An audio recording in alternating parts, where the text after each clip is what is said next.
Bueno, lo que vamos a continuar con el tema de termodinámica y lo que vamos a ver hoy es lo que se denomina el segundo principio de la termodinámica o la segunda ley de la termodinámica que complementa a la primera ley de la termodinámica que la vimos en el video anterior, donde nos decía que el trabajo mecánico y el calor eran manifestaciones de la energía, está vinculada con la energía cinética interna del sistema y está con el trabajo mecánico que hacemos sobre el sistema, y que sumadas daban la energía interna, y que esa energía interna era una función de estado.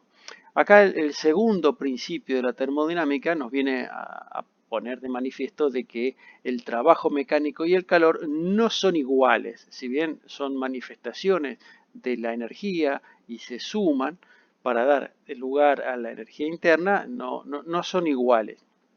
O sea, tienen un carácter bien distinto. Por ejemplo, se puede convertir todo el trabajo mecánico en calor. Eso es, ustedes empiezan a frotar dos partes de un material y ese trabajo mecánico que ustedes están haciendo redunda en el calentamiento del material, pero no pueden convertir todo el calor en trabajo mecánico. Ustedes no podrían sacar calor de una fuente y convertirla en su totalidad en trabajo mecánico.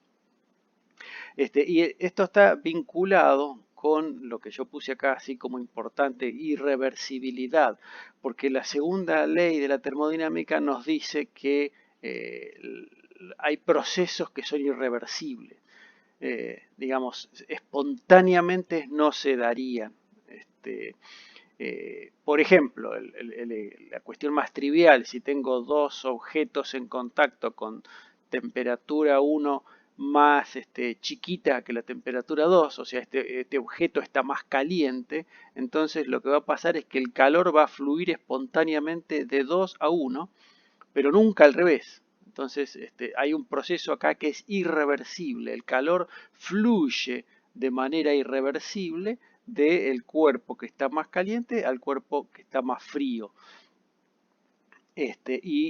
Si bien lo que me dice el primer principio de la termodinámica, simplemente me va a decir que, bueno, que va a haber una cantidad de calor y una energía interna, y si no hay trabajo, la energía interna será igual al cambio de calor, pero no me dice en ningún momento, no me prohíbe que el calor vaya de un cuerpo frío a un cuerpo caliente de manera espontánea. Simplemente me dice que hay una cantidad que se suma para darme lo que se denomina energía interna. El segundo principio me viene a decir que hay algunas cosas que no se pueden dar de manera espontánea. Y entonces hay varios enunciados. Los dos más importantes, que los vamos a ver, es el enunciado de Clausius, que dice que es imposible que el calor fluya espontáneamente de un cuerpo frío a un cuerpo caliente. ¿Sí? Eso es lo que acabamos de ver acá, ¿no? Lo que yo les decía. Pero hay otro enunciado, que vamos a ver ahora que son compatibles los dos, Kelvin, que dice que es imposible que se transforme todo el calor en trabajo. O sea que es lo que yo les decía acá, no se puede convertir todo el calor en trabajo. Entonces, ¿a qué se refieren estos dos principios? Bueno, se refieren a máquinas térmicas. ¿Y qué es una máquina térmica? Bueno, una máquina térmica es un dispositivo que de alguna manera consume calor y es capaz de entregar trabajo mecánico. La más conocida, ¿sí?, es la locomotora, o la que produjo la revolución industrial, que generaban vapor y con ese vapor eran capaces de producir trabajo mecánico. A partir de esa, bueno, todas las que quieran, todos los motores de todos los autos, los motores eléctricos que están consumiendo electricidad y devuelven trabajo mecánico, bueno, etcétera. Esas son máquinas, digamos, ¿no? Una máquina sería un dispositivo que es capaz de alguna manera de entregarme trabajo mecánico. Una máquina térmica es aquella que utilizan una diferencia de temperatura. El motor eléctrico justamente no sería una máquina térmica. Es una máquina, pero no una máquina térmica. Máquina térmica sí son la locomotora o los motores de combustión interna o, bueno, hay algún motor de Stirling. Si buscan videos en YouTube del motor de Stirling, también es una máquina térmica, pero en principio lo que utilizan es diferencias de temperatura para trabajar. Entonces, y la idea es que justamente el motor lo que hace es girar y repite el mismo ciclo una y otra vez. La locomotora va calentando vapor y las ruedas, o sea, el ciclo que hace el vapor dentro de la máquina térmica se termina eh, completando y empieza nuevamente. Entonces por eso es que se utilizan ciclos, ¿sí? Y son dispositivos que usan ciclos para producir trabajo mecánico. Eso es básicamente, si quieren, la definición de una máquina térmica. ¿Sí? Y entonces lo que vamos a intentar acá es demostrar que los dos enunciados, tanto el de Clausius como el de Kelvin, son equivalentes. Y lo vamos a demostrar por el absurdo, o matemáticamente lo que se llama la contrarrecíproca. Y es decir, primero decimos, si fuese posible transferir calor del foco frío al foco caliente sin realizar trabajo, o sea, yo digo, bueno, existe una máquina que extrae calor de una fuente a temperatura menor que la temperatura caliente, ¿sí? Entonces extrae una cantidad de calor Q2 y deposita una cantidad de calor Q2 en una fuente más caliente, ¿sí? Entonces yo lo que podría construirme una máquina térmica que absorba una cantidad de calor Q1, que deposite una cantidad de calor Q2 y que entregue trabajo. Como este Q2 es igual a este Q2, entonces el foco frío nunca se entera que yo estoy extrayendo calor, porque saco calor Q2 de acá y estoy poniendo calor Q2 de acá. Podría este calor directamente pasárselo a esta máquina, y entonces lograría que todo el calor se transforme en trabajo, y eso está violando el principio de Kelvin, ¿sí? Que me dice que no es posible transformar todo el calor en trabajo. O sea, todo el calor no lo puedo transformar en trabajo. Necesito siempre depositar una cantidad de calor en una fuente fría. Ahora, si yo supongo que existe una manera de transferir de manera espontánea calor del foco frío al foco caliente, entonces me construyo esta combinación con estos dos dispositivos y violaría el, eh, el, el postulado de Kelvin, porque efectivamente extraigo Q1 y lo convierto todo en trabajo. ¿Sí? Entonces, la demostración, o al menos la equivalencia, es que si supongo que se viola uno, automáticamente presupone la violación del otro. Y por otro lado, si yo pudiera construir un motor perfecto, ¿qué sería? Que le doy una cantidad de calor Q1 y me lo transforma todo en trabajo, absolutamente todo en trabajo. Entonces yo con este motor perfecto que extraigo calor de una fuente caliente, lo transformo todo en trabajo, podría alimentar un refrigerador. Y el refrigerador lo que hace es extraer calor del foco frío y depositarlo en el foco caliente. Y entonces todo este sistema no tendría más que el único efecto que sacar calor del foco Q2 y depositarlo en el foco Q1, y entonces estaría violando la imposibilidad de transferir de manera espontánea calor del foco frío al foco caliente. ¿Sí? Entonces, la idea es que cualquiera de los dos postulados, es decir, que no es posible transferir de manera espontánea calor del foco frío al caliente, o que no es posible transformar todo el trabajo todo el calor en trabajo, cualquiera de los dos principios son equivalentes.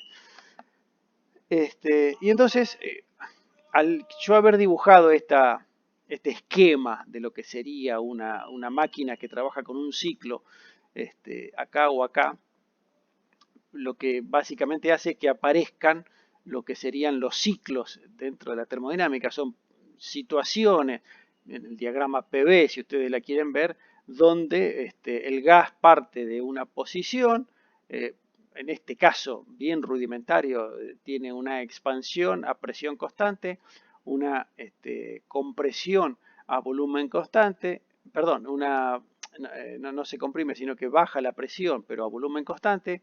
Luego se comprime, sí, a presión constante y finalmente se expande a volumen constante y vuelve al punto de partida.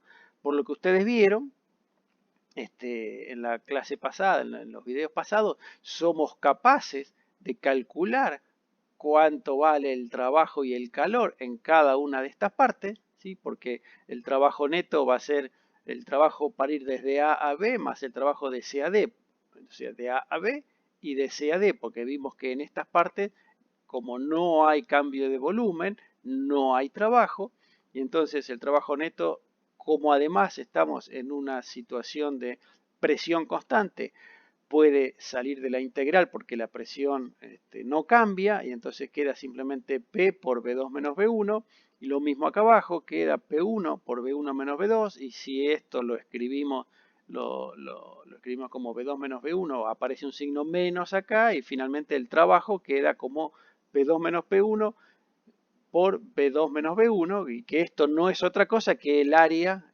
encerrada en porque quedaría esta longitud por esta longitud o este segmento por este segmento y entonces el resultado del trabajo es el área encerrada en el ciclo, cosa que ya lo habíamos visto. Por otro lado, si queremos ver cuánto es el calor, ¿sí? El calor para ir de A a B en un proceso a presión constante era el número de moles por Cp por delta T. Estos delta T son todos distintos, ¿no? Fíjense que acá, o sea, no es que este sea igual a este, sino que esta es la expresión genérica del calor puesto en juego, pero no significa que este delta T sea igual a este delta T igual a este, sino que cada uno toma sus valores, porque tendrá que ver la temperatura en B menos la temperatura en A, la temperatura en C menos la temperatura en B, etc.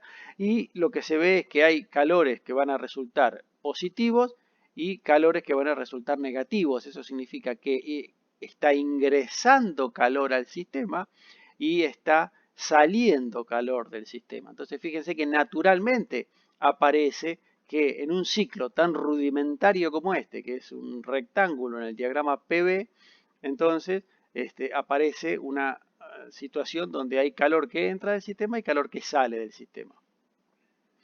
Y entonces, si recordamos la definición, ¿no? El calor que entra son los positivos, entonces sería el calor para ir desde A a B y el calor para ir desde D hasta A, o sea, de A a B y de D a A, estos son los calores que están entrando al sistema, mientras que en el tramo BC y en el tramo CD el calor es negativo, con lo cual está saliendo calor del sistema, o sea, acá el sistema entrega calor y acá el sistema entrega calor, y entonces podríamos ver que este sería el calor que sale del sistema y el calor que entra al sistema.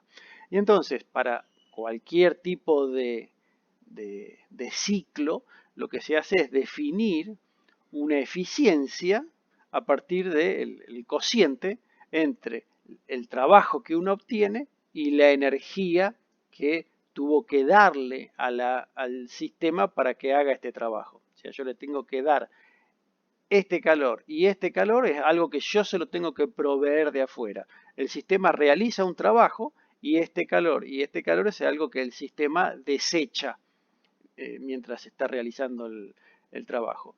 Entonces, eso es lo que se define como la eficiencia. Entonces, la eficiencia será el trabajo dividido todo el calor que está ingresando a mi sistema. Y entonces, en el tema de los ciclos y de del aprovechamiento, lo que todo el mundo quiere es una máquina que tenga una eficiencia 1. Y eso es lo que Kelvin dice que no se puede, que todo el trabajo sea igual a todo el calor que entra. O sea, si esta eficiencia fuese 1, estaría violando el segundo principio de la termodinámica de manera directa en el enunciado de Kelvin. ¿Sí? Pero, digamos, dice que no puede ser 1, pero no nos dice que no puede ser 0,9999. Y entonces la idea es que todos nos queremos acercar lo más posible a que esto sea lo más parecido a 1 para poder tener una máquina que sea lo más eficiente posible, de que casi toda la energía que yo se la entrego me la devuelva en trabajo. Y entonces Carnot se preguntó, bueno, bárbaro, ¿cuál sería la máquina? Cuando yo digo la máquina me estoy refiriendo a cuál es el ciclo dentro del diagrama PV, o sea, yo estoy acá, ¿cuál sería el ciclo que yo tendría que dibujar acá para poder obtener el mayor rendimiento? Y entonces, lo que Carnot se dio cuenta enseguida, dijo, bueno, tiene que ser reversible. Ser reversible significa que no tiene que haber en la máquina procesos que sean irreversibles. ¿A qué me refiero con esto? Bueno, no tendría que haber roce, no tendría que haber transferencias de temperatura de cuerpos a con cuerpos a diferentes temperaturas. Y entonces él dijo, bueno, entonces si yo tengo que evitar, por ejemplo, el roce, que es algo que no lo recupero porque no voy a tener energía que yo voy a estar entregando y que nunca más la voy a recuperar.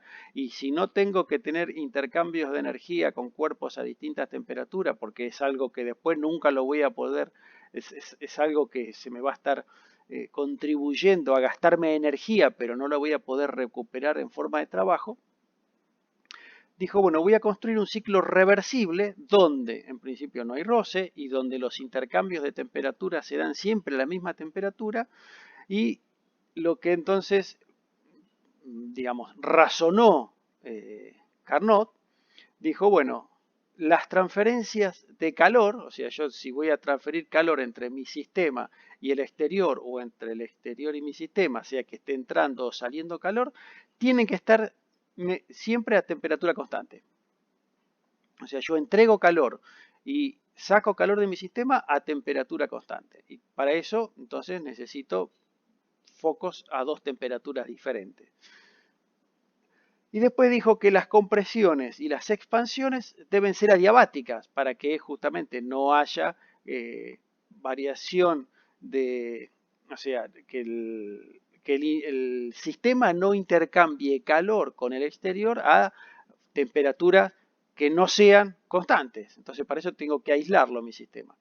Entonces dijo, bueno, teniendo en cuenta que tiene que haber compresiones y expansiones adiabáticas y que los intercambios de temperatura tienen que ser a temperatura constante, ya nosotros nos imaginamos que vamos a tener que tener dentro de nuestro diagrama PV, vamos a tener que tener isotermas y adiabáticas.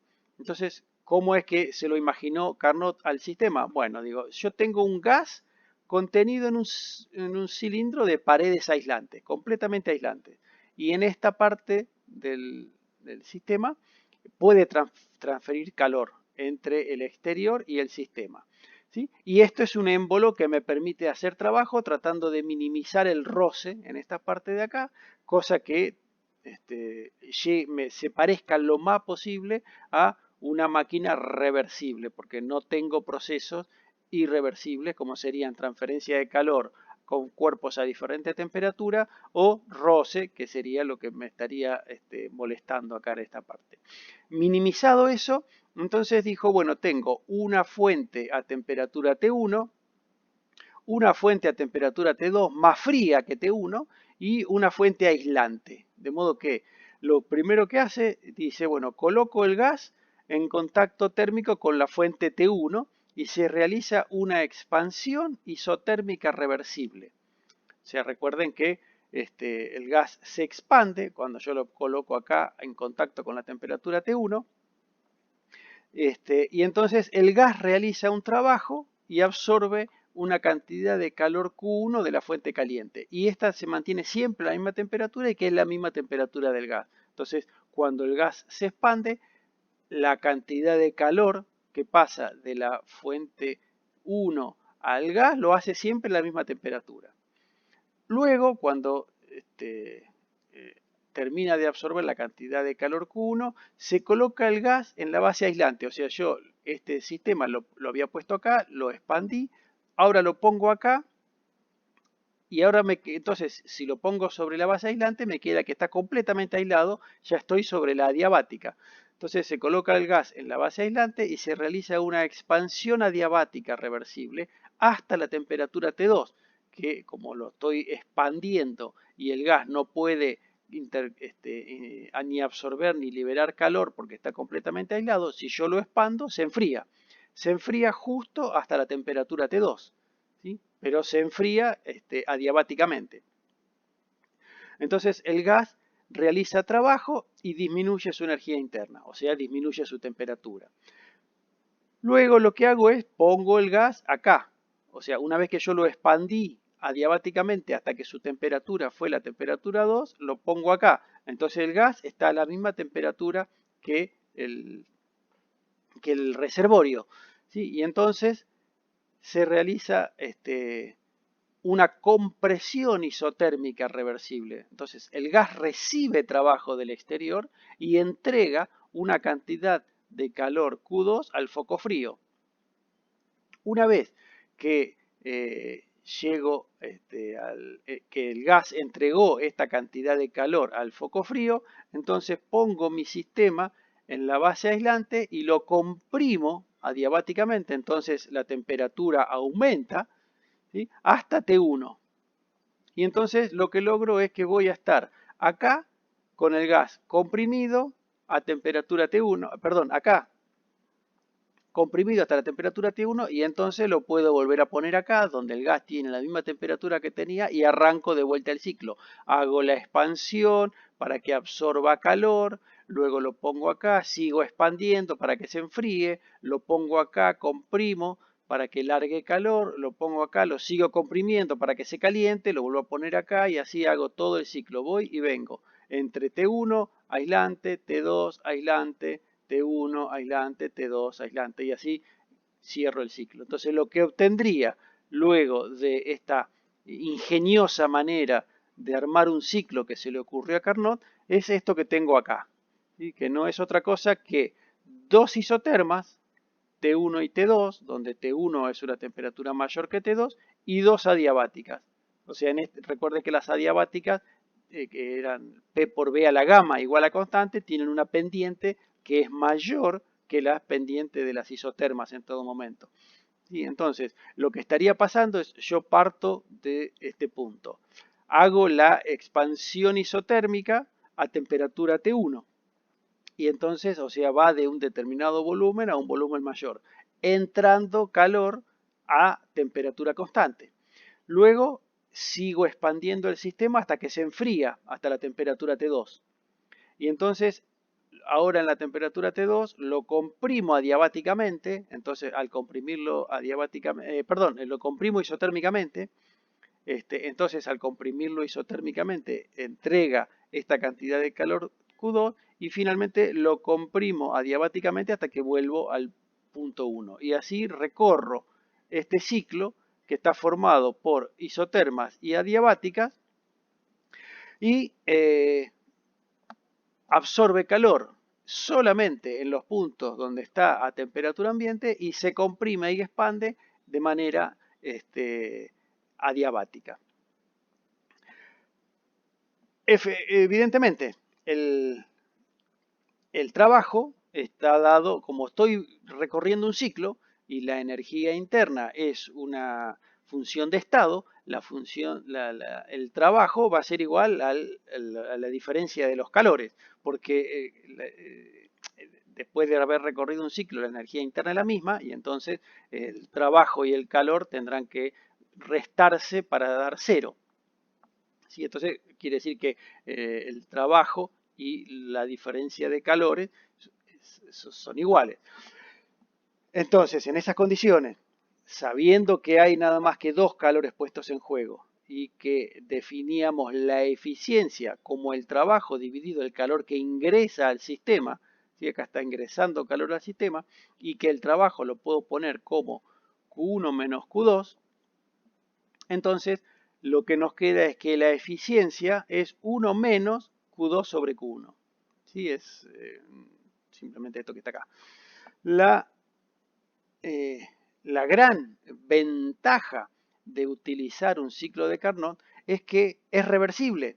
Y si bien lo recorro en esta dirección y lo que hace es absorber calor de la fuente caliente y depositar calor en la fuente fría, si yo lo recorriera al revés, vengo por acá y lo recorro en sentido inverso, lo que hace es, yo tengo que realizar trabajo y él lo que va a estar haciendo es absorber calor de la fuente Q2 y depositar calor depositar Q1 en la fuente caliente. Y a eso lo que se llama es refrigerador. O sea, si lo hago funcionar en el sentido contrario, por eso necesito que sea reversible, porque no hay ningún proceso irreversible. Acá la compresión adiabática y la expansión y compresión isotérmica las puedo recorrer en un sentido y en otro. Entonces lo podría hacer funcionar al revés, en cuyo caso el trabajo es negativo, porque yo tengo que entregarle trabajo al sistema, no es que el sistema está haciendo trabajo, y lo que estaría haciendo es sacar calor de la fuente fría y depositarla en la fuente caliente, y esto es lo que conocemos como un refrigerador. Y entonces, a partir de este ciclo de Carnot, y que lo construyó pensando en obtener la máxima eficiencia, aparece lo que se llama el teorema de Carnot, y que dice lo siguiente: ninguna máquina térmica operando entre dos temperaturas puede tener un rendimiento más grande al ciclo de Carnot. O sea, ustedes se pueden inventar el ciclo que ustedes quieran y la máquina que ustedes quieran, ¿sí? Ahora, lo que dice Carnot es: ninguna de las que ustedes inventen va a tener un rendimiento más grande que la que inventó él. Es un poco egocéntrico, pero es así. Este ciclo, construido así de esta manera tan simple, con dos isotérmicas y dos adiabáticas, es el que va a tener el rendimiento más grande. Cualquier otro que ustedes inventen o que alguien invente no va a poder tener un rendimiento mayor que el de Carnot, que esté operando siempre en estas tres mismas dos temperaturas, ¿no? Supongan que fuera la temperatura del hielo, la del agua hirviendo y la del hielo, por decir algo. Pero cualquiera de dos temperaturas, una máquina térmica que funciona entre dos temperaturas no va a poder superar al rendimiento de una máquina de Carnot funcionando en las mismas temperaturas. Y después lo que dice es que todas las máquinas de Carnot que operen entre esas mismas temperaturas tienen el mismo rendimiento. O sea, no solamente que dice que esta va a ser que la máquina de Carnot tenga el mismo rendimiento, sino que además que todas las máquinas de Carnot que operen entre las mismas temperaturas van a tener el mismo rendimiento.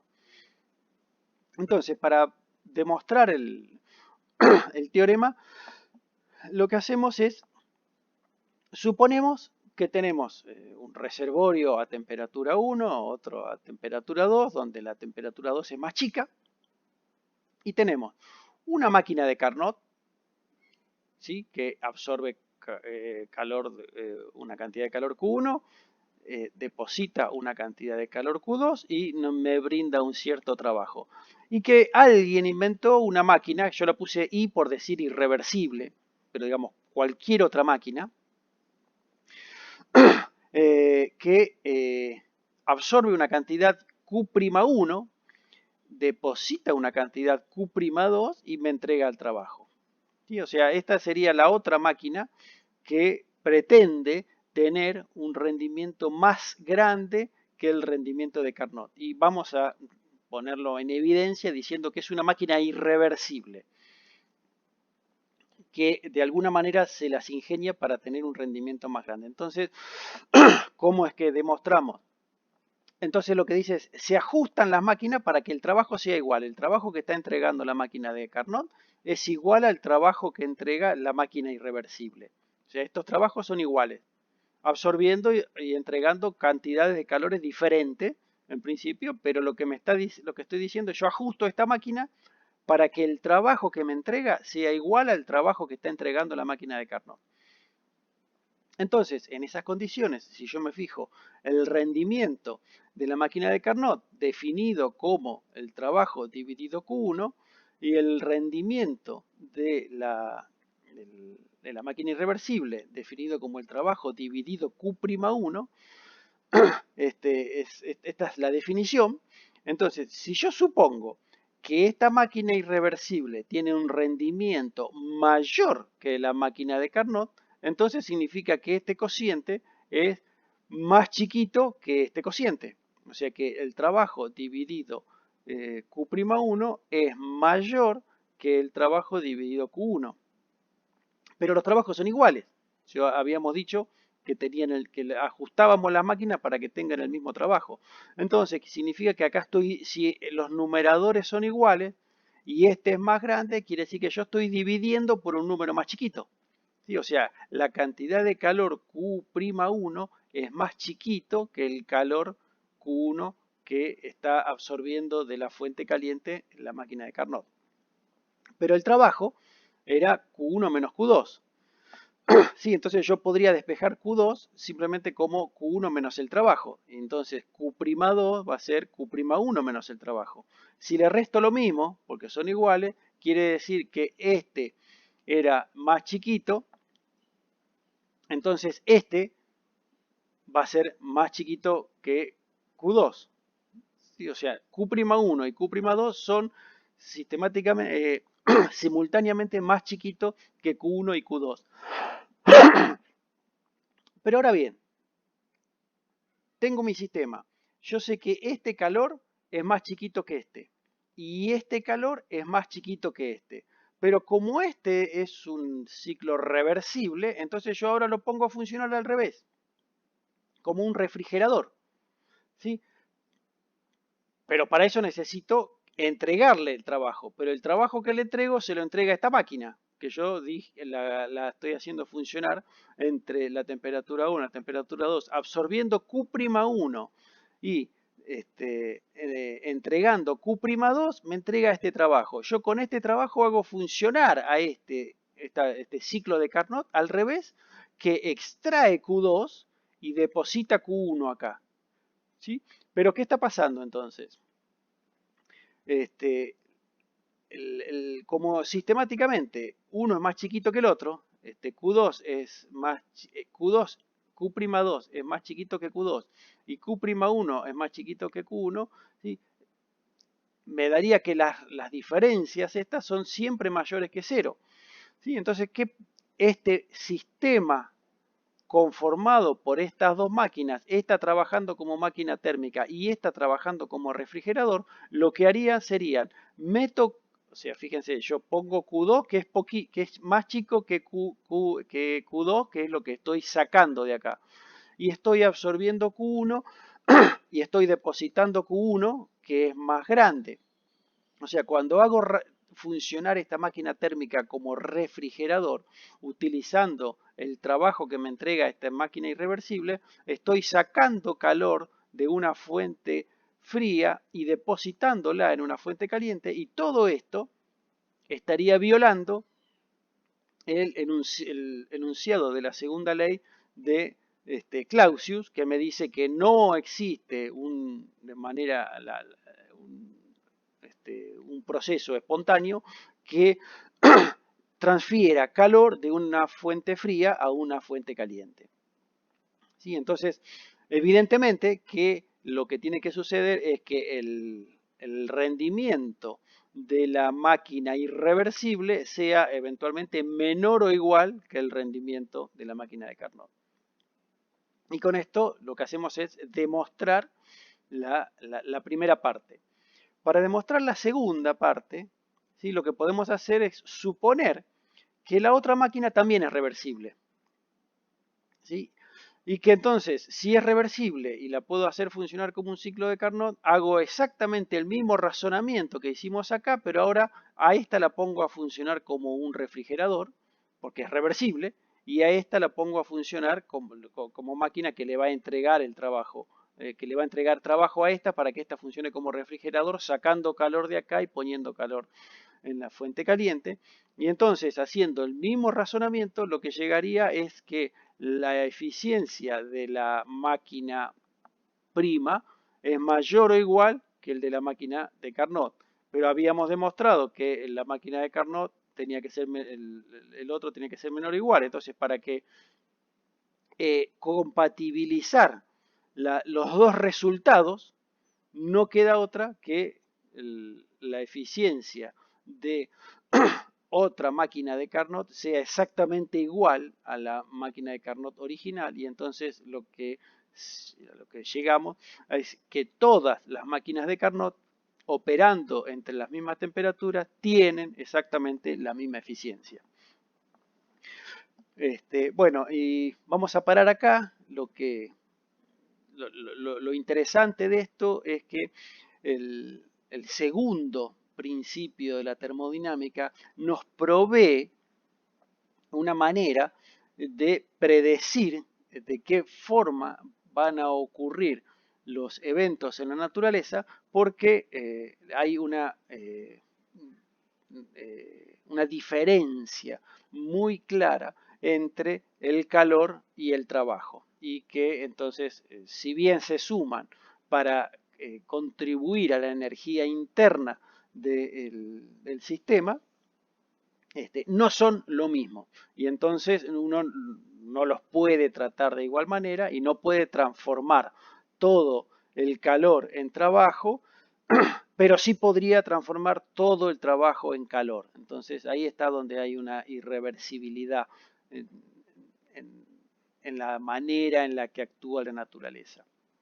Y con esto del segundo principio vamos a seguir en las clases que siguen.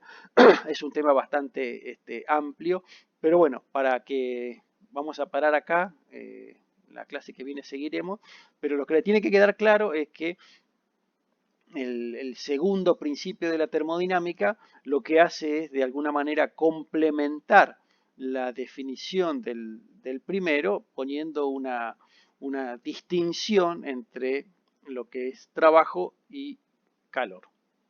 Bueno, por ahora esto es todo. Que sigan bien. Nos vemos en la próxima clase.